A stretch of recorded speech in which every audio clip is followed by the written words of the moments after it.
Welcome to Tokyo Game Life, a Tokyo-based video game podcast focusing on Nintendo and gaming culture in Japan's capital. It's your slice of gaming life from Tokyo. I'm your host, Mono. The New Year holiday is over in Japan, but at least we've got a lot of games to look forward to in 2023, and a lot of great podcast episodes, including this one that you're listening to right now. On today's episode, I'm joined by fellow Tokyo resident Kid Shoryuken to talk about Japanese arcades. We talk about what makes a good arcade, our go-to games, and whether or not you should be allowed to punch the cabinet. And I actually dove into my backlog and played through Pikmin 3 Deluxe, so I'll share my thoughts as the prodigal son to the Pikmin series, plus mid-game thoughts on the old-school SRPG Tactics Ogre Reborn. Let's jump right into the feature on Japanese arcades with Kid Shoryuken.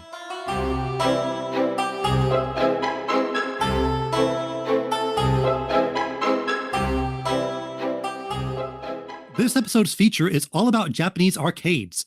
Video game arcades may be few and far between in most parts of the world, but in Japan they are still abundant, with both classic and modern games you can play. Joining me to chat about Japan's arcades is a special guest. So guest, please introduce yourself.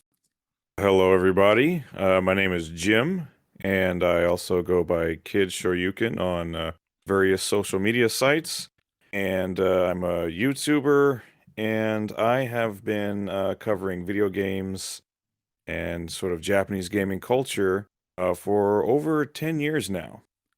Thanks for joining me today. Let's do a bit of table setting here. How would you describe a typical Japanese arcade? A typical Japanese arcade would consist mostly of a lot of crane games, maybe also some picture booths and things like that, purikura as they're called. And you would probably also find quite a few, maybe some rhythm games, and some that kind of incorporate collective card games as well. Not a lot of Japanese arcades feature a lot of the games that I like to play, which are typically a lot of fighting games or shoot 'em ups, and I'm also more of a retro gamer. Most arcades won't feature those kinds of games. It'll be kind of stuff that can pull in money from a younger crowd, which again is mostly prize games and maybe some rhythm games and things like that mostly. Japan has numerous chain arcades like Taito's Game Station and Gigo, formerly Sega. Do you have a preference among these, or do they all kind of feel the same? I tend to go with Gigo, but I'm kind of particular. Like there are certain ones that I like.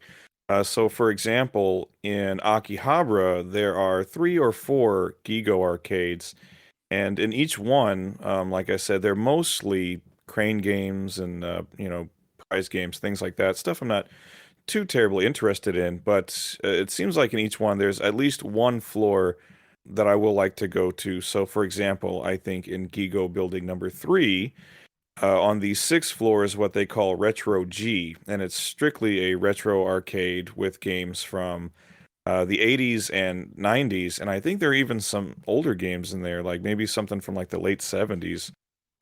So I'll typically go there. If I'm going to go to a Gigo arcade in Akihabara, I'll go to that one. Likewise, one of them has a floor where you can go and play pinball and darts and things like that. And I like that kind of stuff too. I like pinball. So usually, though, I will go with a Gigo arcade just because they might have something like that in there. Maybe some sort of throwback to maybe like retro Sega, or they'll have some of the, I believe they're called Nessica live cabinets, where they'll have a whole assortment of games that you can choose from, and they'll typically have a lot of shoot 'em ups and fighting games, and even some indie games too that you can try out. So yeah, typically I'll go to Gigo.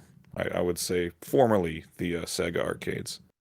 Yeah, one thing that surprised me about a lot of the even big name arcades is that they often have retro games in them.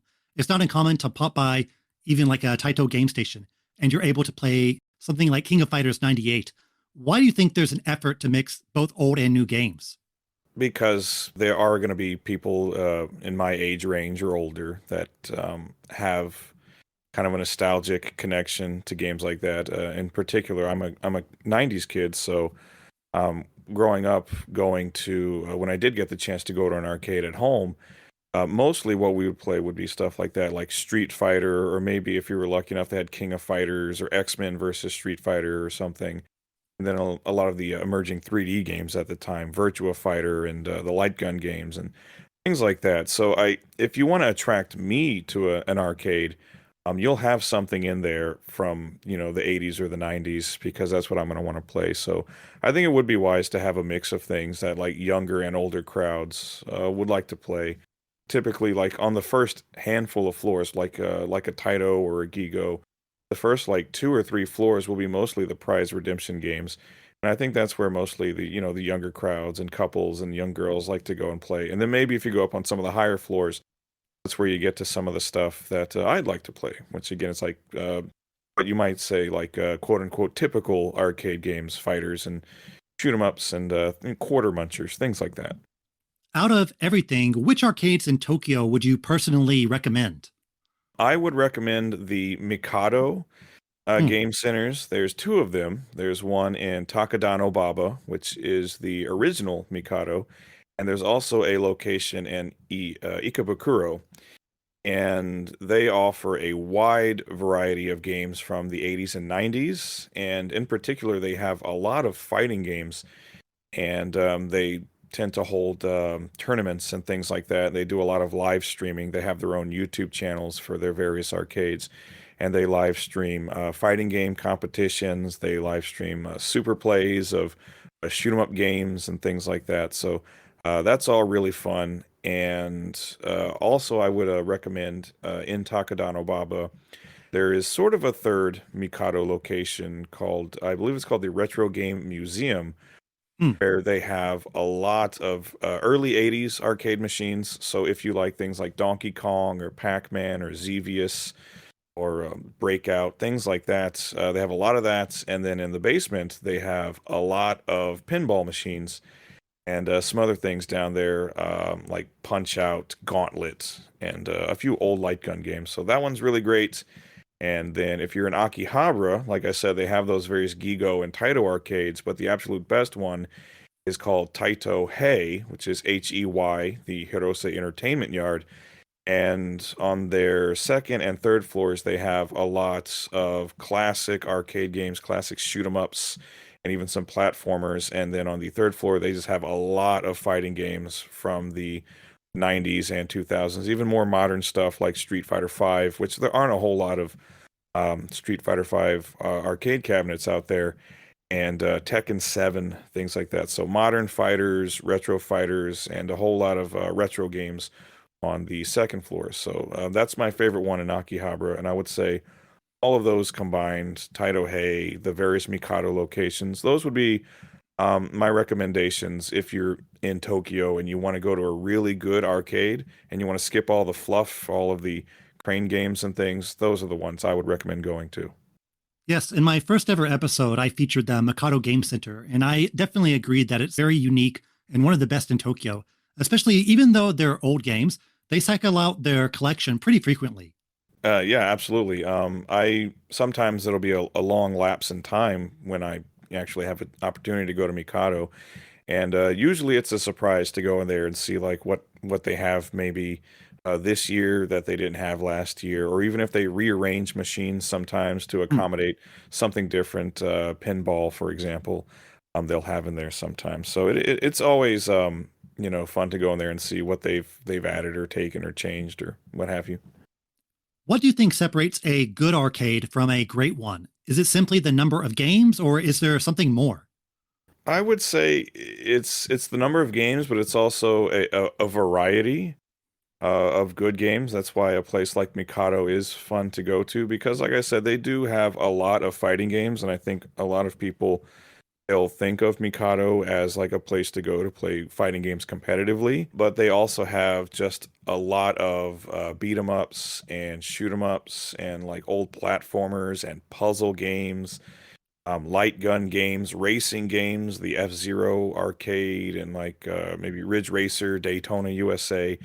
Having a big variety of games is really important. That's one of the reasons I like Retro G in Akihabara is because they break it down like 80s games, 90s games, but there's just there's so much. So if you like driving games, they have a lot of those from classic Outrun to Crazy Taxi and Daytona and Ridge Racer. They have a bunch of shoot 'em ups, a bunch of cocktail cabs, which are fun if you want to play Donkey Kong or something to that effect. Even like some prize redemption things. It's a nice mix of Hmm. things. So if you're just tired for whatever reason that day of Street Fighter or Gradius or whatever it is, you can go play Crazy Taxi or something. And so the number of games is important, but also the quality of the games and a nice variety. Because if I did go to an arcade where literally all they had was fighting games, I'd probably get, a little tired of it eventually. Sometimes I want to play a beat 'em up or something. So yeah, that's important. A nice variety will keep me there. And again, as I said, any arcade that has pinball, which they're kind of few and far between now, I'll always be happy to find some pinball. So we've talked up the buildings, but let's look at the games. When you visit an arcade in Tokyo, what is your go-to game? The games I want to play the most are probably going to be shoot 'em ups. Hmm. That could be something like Gradius or R-Type or a Danmaku shooter like Dodon Pachi or a Kaigatana, anything by Cave. I tend to gravitate to those just because I've liked shooters for a really long time, most of my life. I like the simple and challenging gameplay. Aside from that, though, I do play quite a lot of fighting games. In particular, I really like Street Fighter and Tekken. So whenever I can, I like to sit down for a game of Tekken or Street Fighter, either playing against the CPU or another player. And aside from that, when that's all, I'm tired of that. A good beat 'em up will always suffice. Because again, that's kind of mindless and simple, and they're challenging, fun. And then a good driving game will usually be how I wrap it up. If they have Crazy Taxi, I'm going to play Crazy Taxi. If they don't have that, I'll play something else though. And again, on the rare occasion that there's pinball, I'll go play some pinball. But those usually cost a little more though, unfortunately. Hmm. Whereas most games, they'll be like 100 yen a play. Sometimes the pinball machines are up to like 200 or 300 yen, Hmm. um, which I don't necessarily know why that is. Presume maybe because pinball machines are more expensive to like buy and operate and maintain than a standard candy cab or something. Not really sure, but usually my go-to first thing I'll sit down and play will be a shoot 'em up. Within a single arcade, there's a lot of sections in games aimed at specific subcultures. You've got your fighting game area, your shooter area, your music game area, even very particular Japan centric sections like quiz games and horse racing. What were some games you discovered after stepping into an arcade that you ended up loving? I guess some of the shoot 'em ups, some of the more fun bullet hell shooters, just because that's not something that was really very common to find in an arcade when I was a kid. It was growing up as a kid, I was always a console gamer just because I didn't grow up in an area where there were a lot of arcade games. Well, not an arcade at least. If you went to maybe a Walmart or something, maybe in the lobby, they would have a few arcade games. Or if you were lucky enough to go to the shopping mall or the movie theater, they'd have a few games to play. So most of what I played as a kid was all console stuff, and that was mostly how I would play my fighting games and platformers, beat 'em ups, things like that. When I came to Japan, though, certain Japan exclusive fighting games, for example, the Hokuto no Ken fighting game by Arc System Works, I had never played. I knew of it, but that was just one that never got a release outside of Japan. So actually, my first day landing in Japan, the person who kind of met me at the airport and was my sponsor took me to a small local arcade. And as soon as I saw they had that game, because I'm a big fan of Arc's fighting games like Guilty Hmm. Gear and Blaze Blue.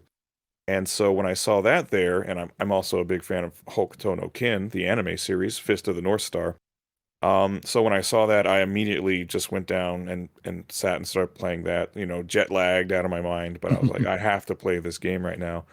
So things like that, stuff that did not get released outside of Japan was always fun to come across. Some of the arc machines with like the more elaborate peripherals, fighting like a firefighting machine with like a giant hose or something to that effect, or an ambulance very similar to Crazy Taxi, but it's an ambulance instead, and so the cabinet has like giant ambulance lights on top of it, and you're driving through the city, very akin to Crazy Taxi. And again, bullet hell shooters, because As a kid, most of the shooters I played were stuff like you could play on consoles, like Gradius or R-Type or UN Squadron, things like that. So when I sat down and got to try some of the cave bullet hell shooters, and I think this was back in like 2010, so they had like just released Akai Katana and Dodonpachi Sai Daijojo and Mushihime Sama Futari, these really very cool and very like visually just like stunning games, but like extremely difficult. I was kind of fascinated by the idea of a bullet hell because I was like I'd never played something like that where they're just the entire screen is just filled with bullets and you're tasked with moving very incrementally your tiny little hitbox to navigate through all those bullets. So it felt like not just a shoot 'em up, but almost like a test of like your sort of attention to detail and patience and reflexes, almost like a puzzle element to it. I really started to enjoy those a lot. And I started playing them in arcades, and then after that, picked up as many as I could on consoles because they're kind of hard to come by. You could get them maybe on the Xbox 360. Some of them got released on the PS3, and then some of them more recently are getting re-released on the Switch. So I'm having fun with that. But I kind of discovered my love for that genre by playing them in arcades here. Many arcade games are in a typical arcade cab, like an Astro City cab, for example, but Japan also has a lot of really unique ones as well. What are some of your favorite unorthodox arcade cabinets? Like I said, the ambulance, which I for the life of me cannot remember the name of it though, but I like that one because the the coloring of it and it has the ambulance lights on it and it makes noise and everything, and I just thought that was really cool. So I actually like to watch people play some of the rhythm games. I myself have no talent for that kind of game whatsoever, but it is fascinating to watch the people that it's almost mind-boggling how like fast their reflexes are and their hand-eye coordination, where the screen might have sensors all around the screen and they have to move their hands to all of them, or there's like a series of buttons in front of them that correspond to different like notes or whatever's happening on the screen, or even the ones where it's like a giant dance floor and I don't necessarily know how it's working, but as the person is also sort of featured on the screen, it's kind of monitoring their motion, and as long as they're performing the right motions, they're like winning, they're scoring points. So I don't know how any of it really functions. Again, I don't really play them or have a talent for them, but they are very fascinating to watch someone else play them. So those are kind of cool. They have all kinds of really inventive ways to play those games that are just infinitely entertaining for me to watch. And I would say some of the like sit down shooters. There was, I think it was one of the more recent House of the Dead games, but like or you get inside and you have like a large machine gun thing that you can control, or something like LA Machine Guns, where the gun is like so large that it has to be mounted onto the arcade cabinet itself. And as you're firing, it's just like rumbling in your arms. And I guess it's supposed to simulate what a real like mounted machine gun from a helicopter might feel like. Like those are always fun. Like these, those giant light gun games where you're just again, I like it to keep it simple, so just point and shoot always works for me. So stuff like that is always fun. Yeah, one that automatically comes to mind for me is Sonic Blast Heroes, where you control the game by hitting a punching bag. It's a bit vague in how much your punches actually affect the gameplay, but it's just a great excuse to hit something really hard. Another personal favorite of mine is Buriki 1 from SNK. It's in your typical arcade cab, like an Astro City cab. It has a joystick and it has two buttons, left and right. And so you press the buttons to move your character and the joystick to attack. So it's kind of the opposite of most games. You mentioning the Sonic Blast game, it actually brings to mind the one and only time I ever came across an original Street Fighter cabinet that had the giant Oh, buttons on it. That when the harder you hit them, that dictates how the strength of your character's attack, and just what a horrible like it's kind of amusing at first, but eventually you're like, wow, this is terrible. I'd really love to just play a normal fighting game, but I was always wanted to try one of those. I knew they existed, never ever saw one in my life, and then right before they closed down the old Kawasaki warehouse hmm. arcade, they had one of those in there.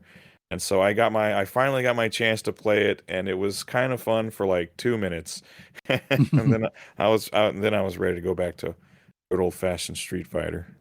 Yeah, I saw that original Street Fighter arcade cab at a Street Fighter exhibit last year, but there were many signs that said, do not touch this because you will either damage it or it would damage you. So it's a very Yeah. funny, unorthodox thing. And of course, there's the Super Monkey Ball arcade game where the joystick is shaped like a banana. So there are many interesting cabs in Japan. Even though Japan probably has more arcade centers than anywhere in the world, there's been a lot of talk about their decline. Many prominent arcades have shut down these past few years. Why do you think the arcade business seems to be on the decline in Japan? Well, I mean, a lot of these the arcades that are closing down, in particular, some of the Sega ones that I'm aware of that closed down, or like I said, the Kawasaki warehouse. Those buildings are just so large. They're these big multi-storied buildings, 4 or 5 floors sometimes, and I just have to imagine the cost of operating them, the rent and the electricity, has to be just monumental. And if you're not bringing in substantial amount of money, it's very easy to imagine those arcades shutting down. Um, so, for example, two of the formerly Sega arcades in Akihabara have closed within the past, I want to say 2.5 years. I think part of that is because those were two of the, like, in my opinion, not so good ones. One of them was one I never went to because it only had like prize redemption and crane games. There were no actual like video games to play, and the other one was very similar. So I think kind of like the main flagship one and the one that has Retro G and the one with all the pinball and stuff. I think those are able to stay afloat because they do have like enough games to attract people, and they are in an area where there's just a lot of people at any given time, especially now that international travel is opening back up.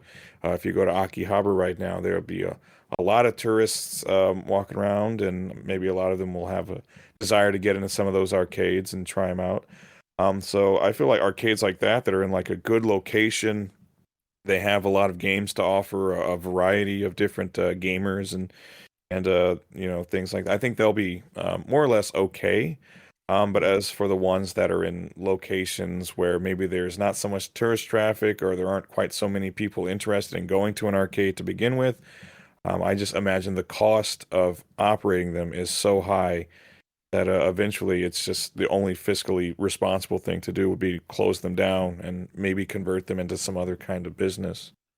Final question. If you could have any Japanese arcade cab in your home, what would you pick? Oh boy. I might have to go just because there's so many things you could do with it. Maybe like an MVS Hmm. system.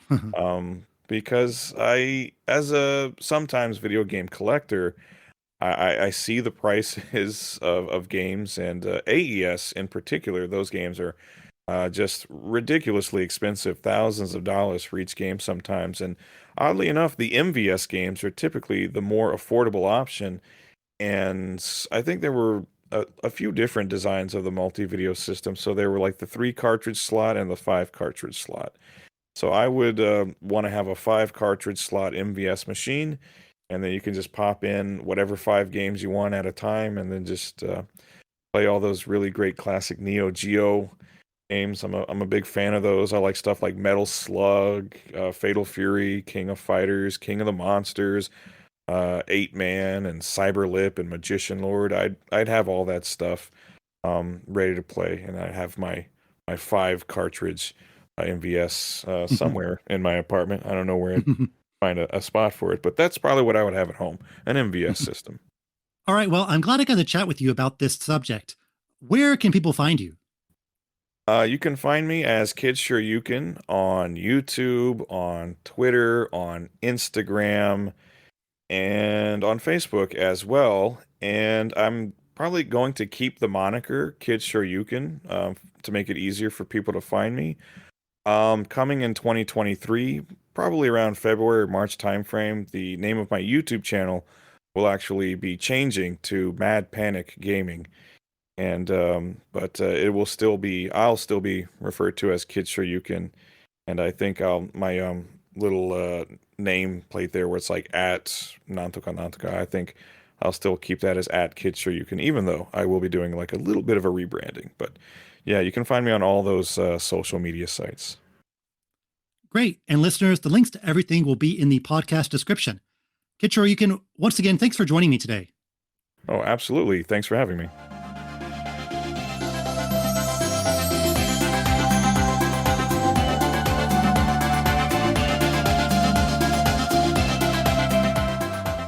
Once again, thanks to Kid Shoryuken for chatting with me about Japanese arcades. Be sure to follow him on social media and check out his YouTube channel. Backlogs. We all have them. Some are bigger than others. And by backlog, I don't just mean games that we haven't beaten or barely played. I'm talking about games we paid money for, hard-earned money, but never touched. Never. And sad to say, I have a handful of games on my Switch that I have yet to touch, yet to boot up. Perhaps the most egregious of these is Pikmin 3 Deluxe, the 2020 remaster of the 2013 Wii U game.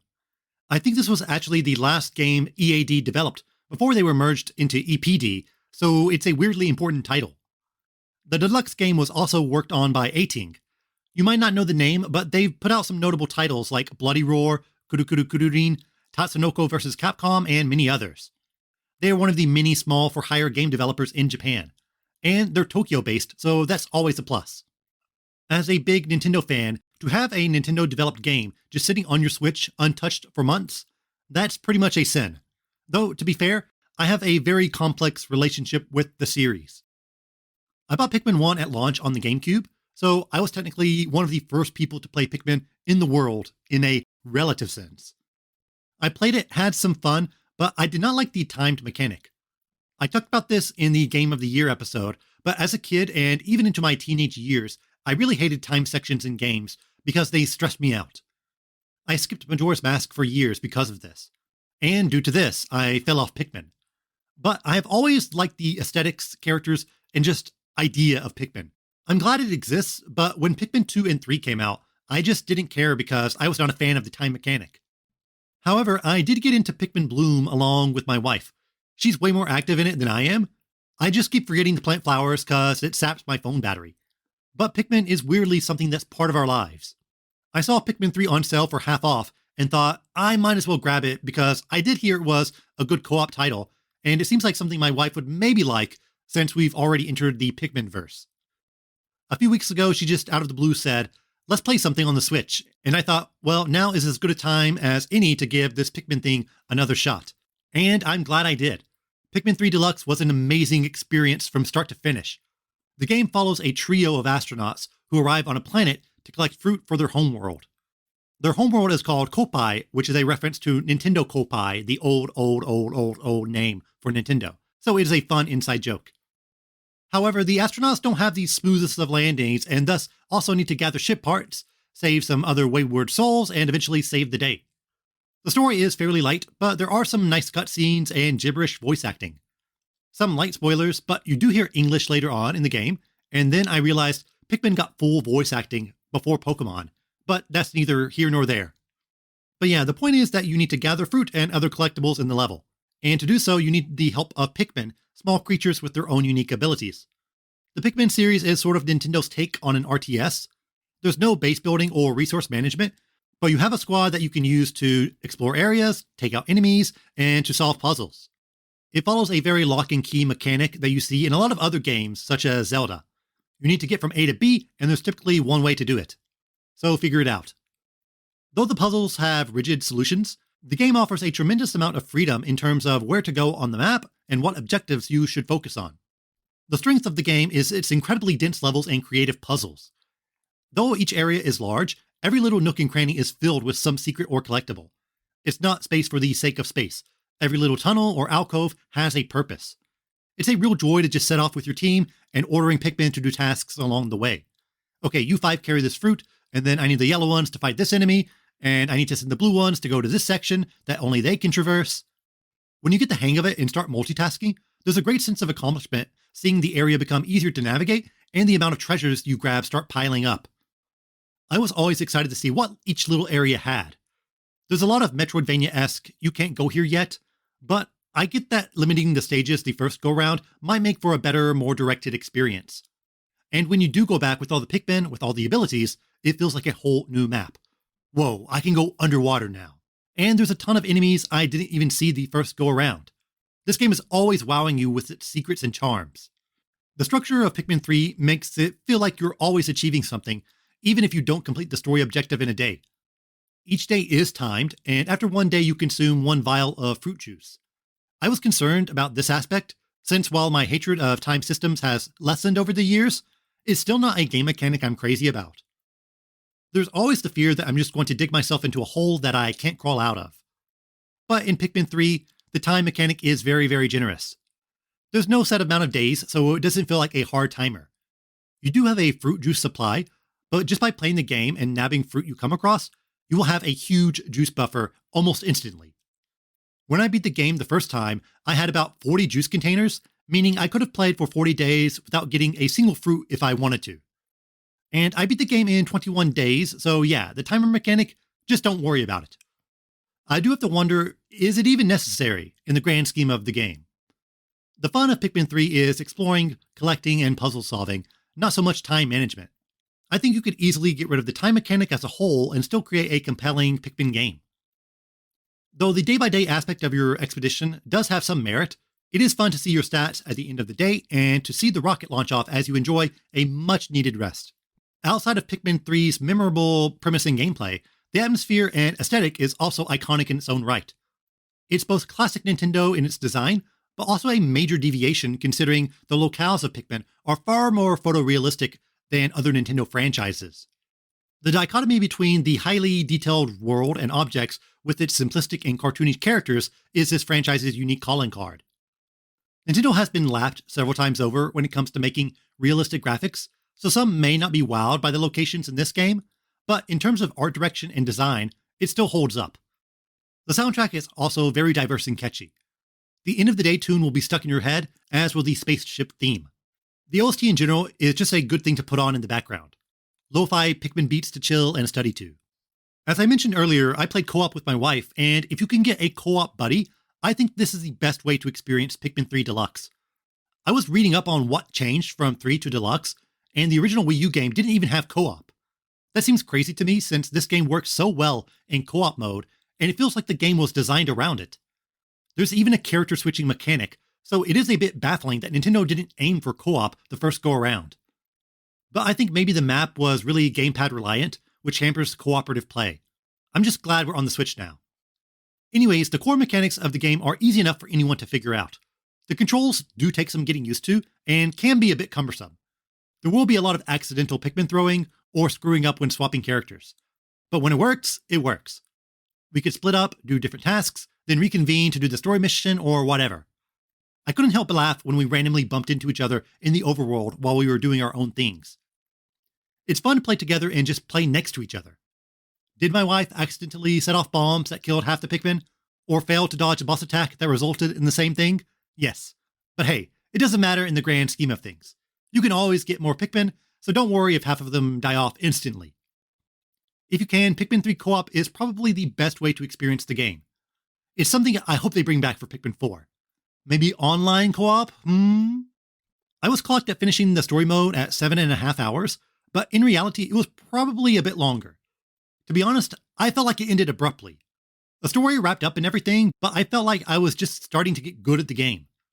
Once you get all the Pikmin types, the game ends soon after. After you beat the game, you can roll back a few days and hop across levels to get all the fruit and collectibles, but the game certainly pushes you to keep focusing on the story objective first and foremost. It kind of feels like I got some awesome new weapon, but I was only able to use it on the final boss. With games these days that feel like they go on forever, Pikmin 3 surprised me in that it was one I didn't want to end. They could have transitioned into 5 more completely new stages and I'd be totally up for it. But the game does have more content than you'd think. There are side stories starring Olimar. The format isn't the more laid-back, make-your-own, objective type of gameplay of the main story. Instead, you have a very strict time limit with one goal, and you've got to figure out how to do it while racking up points in order to get the medals. Nothing carries over between days, so these are more isolated challenges where you focus less on building up your team and more on doing specific tasks.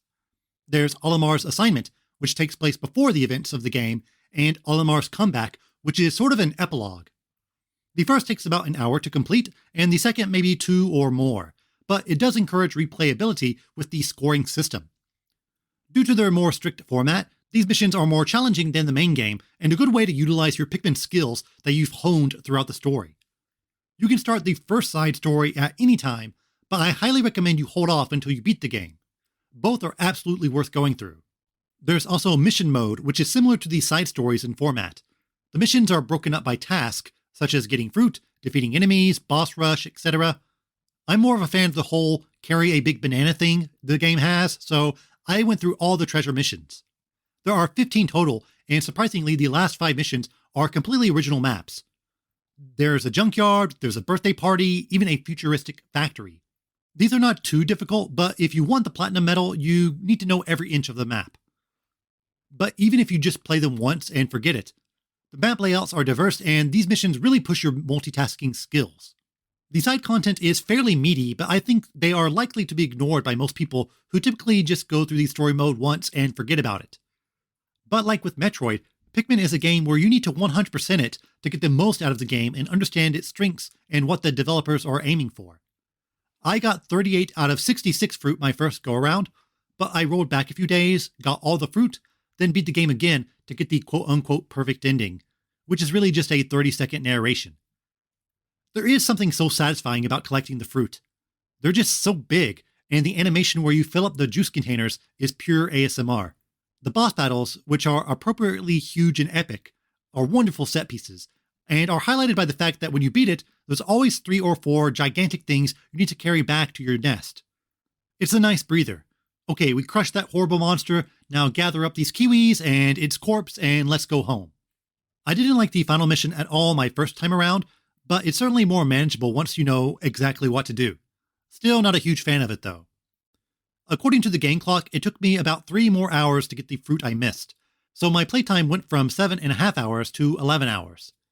That's still pretty short, but add in all the side content and you can easily get 15 plus hours out of this game. After playing the game, Pikmin 4 has pretty much become a day one purchase for me.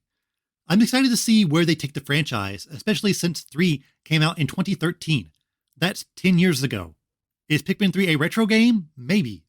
Now it's time to make the big mainstream push for Pikmin, similar to what happened with Kirby last year. Japan has been getting a new influx of Pikmin merch with the new Pikmin 4 styled logo, so I can definitely see Nintendo pushing it hard. Deluxe alone sold about 2.3 million units, more than any other Pikmin game. Maybe now is the time to shoot for 5 million.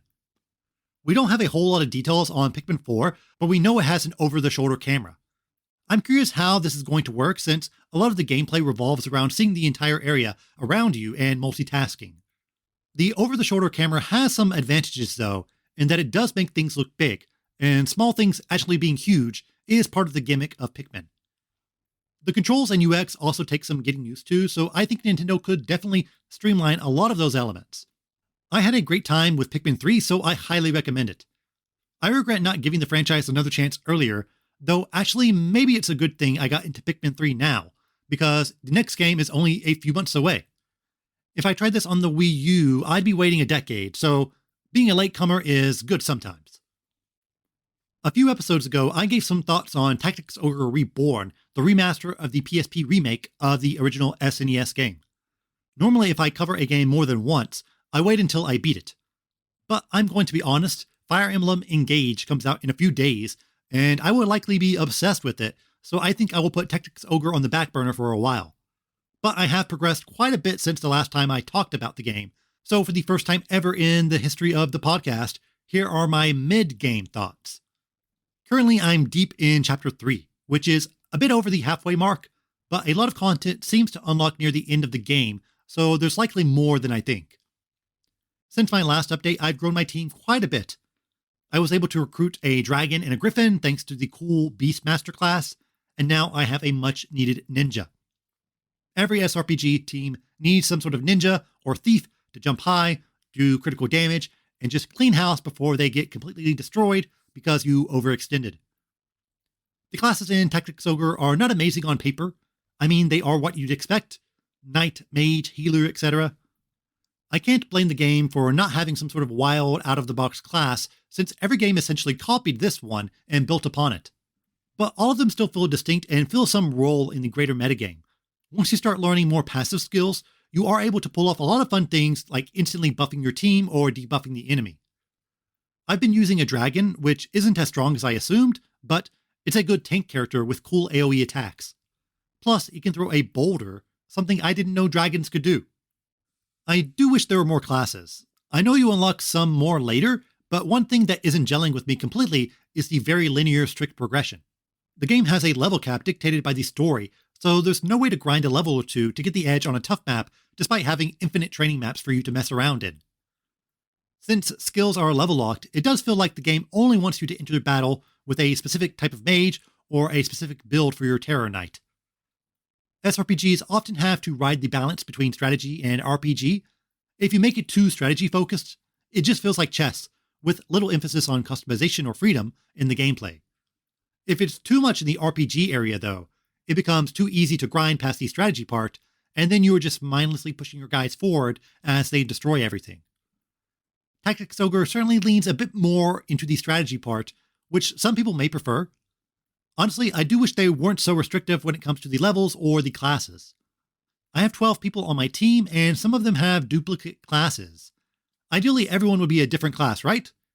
Especially since character builds aren't as open as, say, Final Fantasy Tactics. But as a pure strategy game, it's hard but fair. I fought one battle where I got totally creamed, but I tried it again with the exact same team, with nothing changed, but managed to win due to more careful planning. So some battles that may seem insurmountable actually aren't, and it's up to you to figure out how to use your team effectively and manipulate the enemies. The game has a rewind mechanic, so even if you make a stupid mistake or two, it's not the end of the world. The game rewards patience and effective tactics, though it may take a while before you figure out what the map wants you to do. I'm also enjoying how grounded the story is. There's no magic MacGuffin, no crazy Dark Lord, it's just a war between nations and you're caught in the middle. The core of the story is between the main character and his sister, something more small scale than I expected. Though the world has its share of lore and is filled with dozens of named characters, I think focusing on this one specific relationship is a smart decision and an interesting premise. It feels very personal despite all the castle raiding and burning villages. Playing this game, you could obviously see its influence in many other titles, both SRPG and not. I mean, Final Fantasy XVI is probably a branch of the Tactics Ogre tree. It's the father of Final Fantasy Tactics, the game that made all of us like this genre in the first place.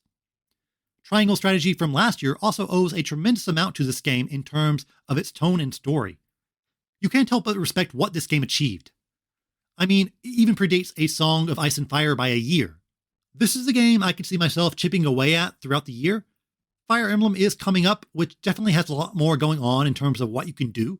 And there's also the heavily rumored Final Fantasy Tactics Remaster, which may hit in 2023. Plus a bunch of other tactics games like the upcoming Metal Slug Tactics, and oh yeah, I need to play Midnight Suns. But even with all that competition, I can see myself returning to Tactics Ogre every now and then. I do think this title is more suited towards the hardcore SRPG fans. If you're a casual SRPG player or want to get into the genre, I think Fire Emblem or the earlier Nippon Ichi SRPGs are a better entry point. But if you've gone through FFT, gone through Fire Emblem, and want something a bit more old school and heavy on the S part of SRPG, I think there's definitely a lot to like about Tactics Ogre Reborn. That's it for games. Now for the news.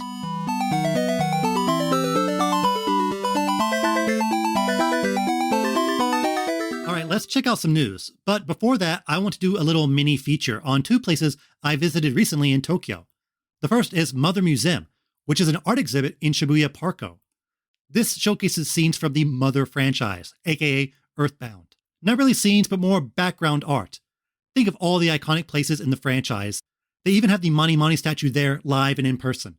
But thankfully it's behind protective glass, so its evil is contained. The cool thing about this exhibit is that you can see the entire setting in just one picture. So all of Allnet's buildings are in this one frame. The layout is really nice. As I mentioned before, it has both Foreside and Moonside. However, the Foreside has a white background, and Moonside, of course, has a black background on the wall.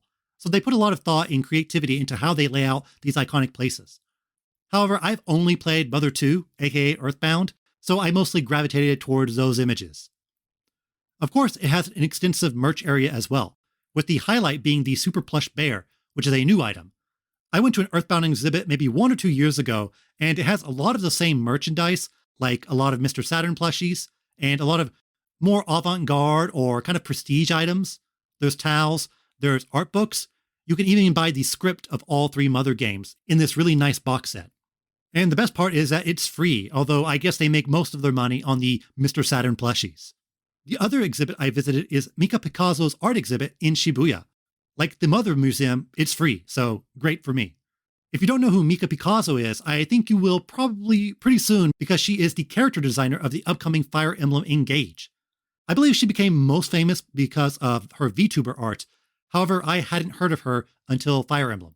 She has this really vivid, colorful art style, and there are some cool pieces where you need to take a flash photo of this black square, and then when you check your phone, oh, the art actually shows up on there. This was much, much more crowded than the Mother Museum. I think she has many, many fans. Her designs are pretty unorthodox for Fire Emblem, but a lot of people do like the new design, so I'm interested to see how they translate into the world of Fire Emblem. There's a duo of upcoming indie game events in Tokyo. The first is Tokyo Indie Game Summit on March 4th. This will be held in Kichijoji, which is kind of unorthodox for a indie game event. However, it is a really nice neighborhood and a good place to visit, so I don't mind hopping over there every now and then. It does have some major sponsors like Bandai Namco and Cygames. It's the first time ever they're holding the event, so I'm curious to see how it differs from the other indie game events like Digital Games Expo and Tokyo Game Dungeon. Also, Tokyo Sandbox in Akihabara will be on April 15th. This is its 7th year, and there will be over 60 exhibitors. I can't promise I'll visit every single indie game event in Tokyo, but I'll definitely try to get to a lot of them. I really enjoyed my time at the Digital Games Expo, but I think that one is probably the biggest one in Tokyo, or at least one of the bigger ones. Tokyo Game Dungeon is actually happening right now if you're listening to the podcast on day 1, so I don't have any report from that yet, but next episode I'll give some thoughts if I'm able to attend it. No promises. Pocket Card Jockey Ride On is coming to Apple Arcade on January 20th. What is this? It's a remake and or port of Pocket Card Jockey for the 3DS. This game is notable because the developer is Game Freak, none other than the creators of Pokemon. But they do have an extensive catalog of non-Pokemon games, especially before they invented Pokemon. It seems to be Apple Arcade exclusive for now, but I'm sure a Switch version will come eventually. Game Freak's relationship with Nintendo can be pretty odd at times. You would think they would give Nintendo first priority on everything, but they really don't. Another of their indie titles, Giga Wrecker, launched on Steam in early access and then later came to the Switch. And of course, there's the fairly infamous Timbo game, which launched in 2015. It was on Steam, PlayStation, Xbox, not the Wii U. And they gave quite a silly reason for this. Basically, the art designer, James Turner, said he drew a mock-up and then drew the logos, like a Steam logo and a PlayStation logo, but he didn't make a Wii U logo, so the game wasn't ported to Wii U. That's a pretty weak excuse, just be honest. Or just say, we're currently focusing on these platforms right now.